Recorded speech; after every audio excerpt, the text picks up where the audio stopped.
Rev up your engines!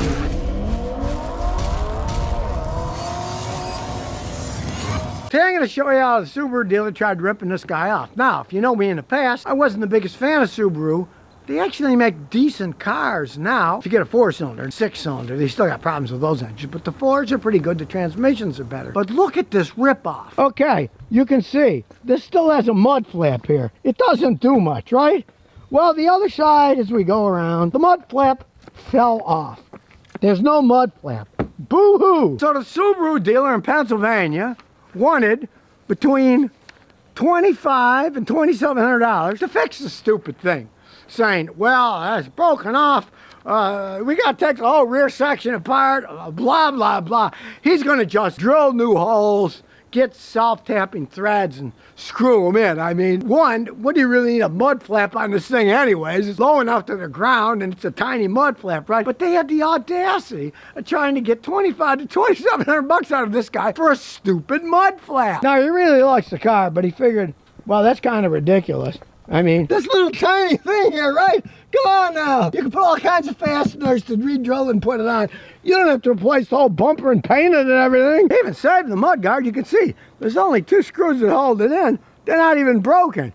You can easily drill it out. You could do all kinds of things. You could even use JB Weld and epoxy the thing on. That stuff's strong as heck. I'd advise drilling. You don't need to spend $2,700 to put this stupid thing back on. But, you know, hey, they like making money at the dealers. Now, there was another mistake made on this car. It's not the car's fault. And the owner realized, hey, once the guy swapped his headlights out for LEDs, tried starting the car, a bunch of lights and stuff started coming on. The guy installed the wrong kind of LEDs. The guy that installed them, he doesn't obviously know anything about LEDs and halogens, but here, I'll show you. Now, the car came with these factory halogens. He wanted brighter. And you can get LEDs of various intensities. Check your local laws, and the police might come after you if you're too bright, but be that as it may, he had these anyhow headlights installed. Now, the box doesn't say where they're made, but suspiciously the directions are in Chinese, so he just informed me that it was $15 for all 4. Don't go that cheap.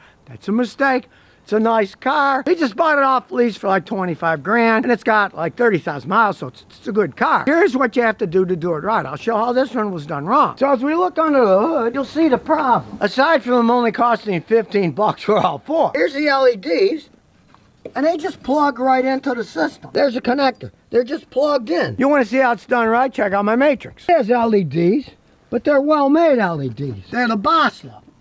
So you got the LEDs, you notice it goes to this nice ballast resistor, then it plugs into the wiring of the car. You gotta have the ballast resistors on it to equate with the system. LEDs work different than halogens. Halogens run off the pure electricity of the car. It doesn't matter. It's made that way. But if you're gonna switch to LEDs, you got to have that resistor or it can do squirrely things to your car. With the headlights, it's really important because you're using them all the time. But even if you put in LED turn signals, you'll notice if you just put in LED turn signals, put your turn signal on, you usually go flash, flash, flash, flash real fast. To stop that, you gotta install a ballast resistor in line.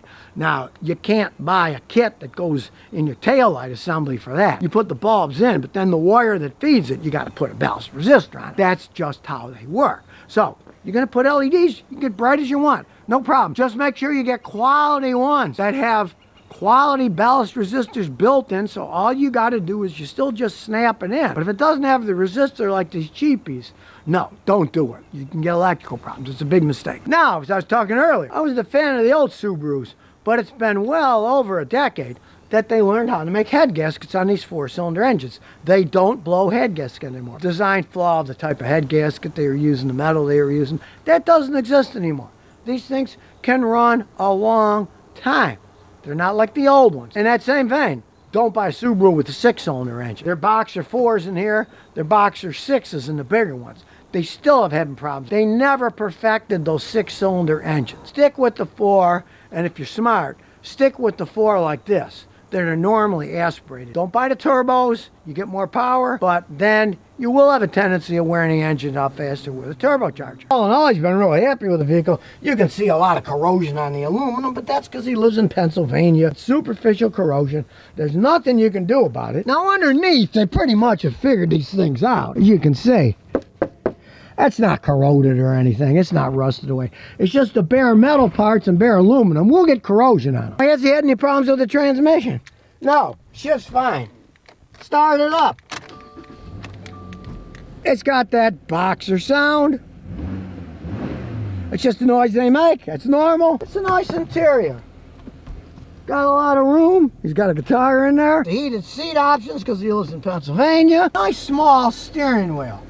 We'll take it for a trip, you'll see. It's a pretty good handling vehicle. He's got no complaints about the car itself. The AC, the heat, everything works perfectly fine on it. But he does want me to check it out because he bought it off lease. We'll put my big computer on, see if there's any hidden things. So we'll hook it up, turn it on, do an auto scan. It's going through 31 separate subsystems. While we're waiting, check it out. It came with a factory system, Android Auto. Kind of a small screen, but I mean, really, you know, it keeps you from being distracted while you're driving. You don't want to have a giant screen glaring at you while you're driving down the road. He went for the 7.9-inch one. He didn't want to pay another couple grand for the 11-inch one. I don't blame him. It's got a code for the ABS, so let's see what that says. Interesting.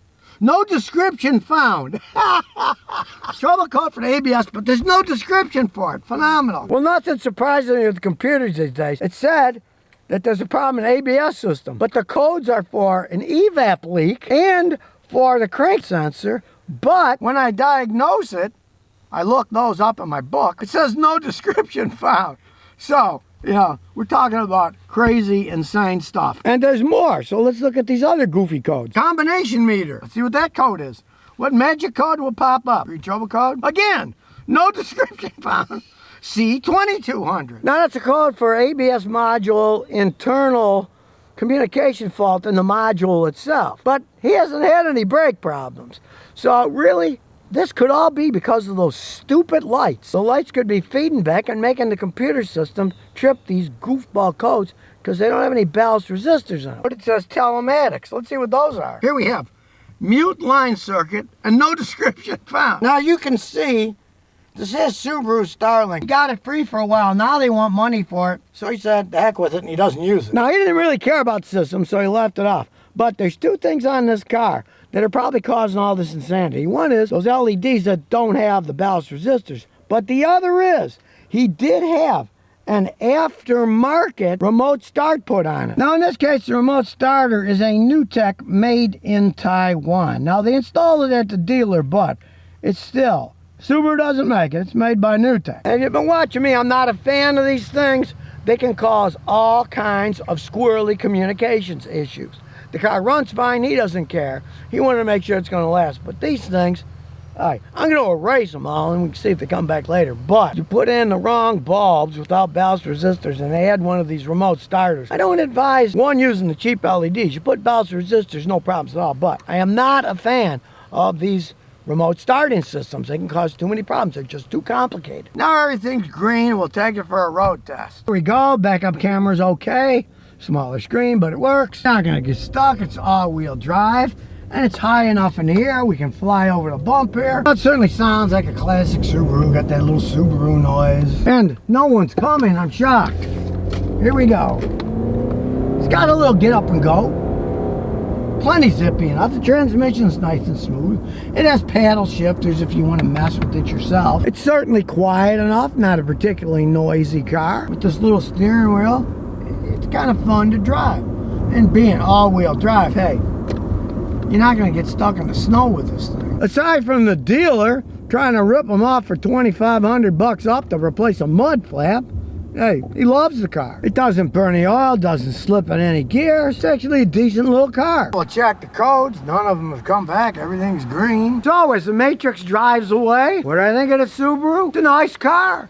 You know, I don't blame the car for anything. I blame the dealer for being an absolute crook, trying to charge him $2,500 up to put a little mud flap back on a car. I mean, there's insanity going on there. But it is a decent car, considering that it cost him 25 grand. He leased it and then he bought it back and his whole payments for 25 grand. Hilariously enough, the sticker, it's made in the USA. It's made in Indiana. Mind you, it's put together there. The engine and everything comes from Japan. I mean, Japanese are still making the stuff, but it's put together in Indiana.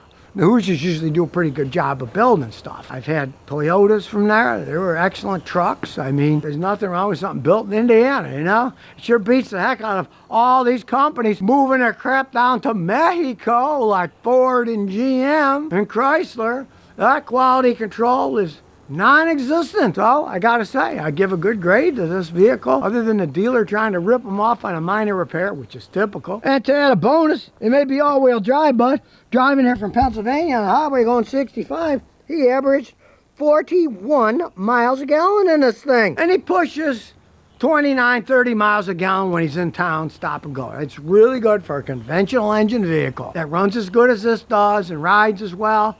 Really, I gotta say, I'm relatively impressed by this car.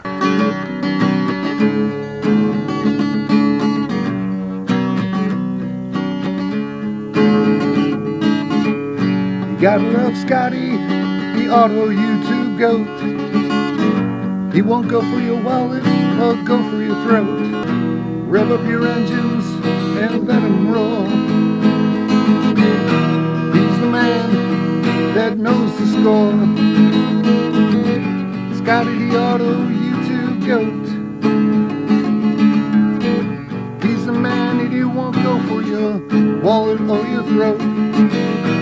Give him a like and ring that bell. Tell the rest to go to hell.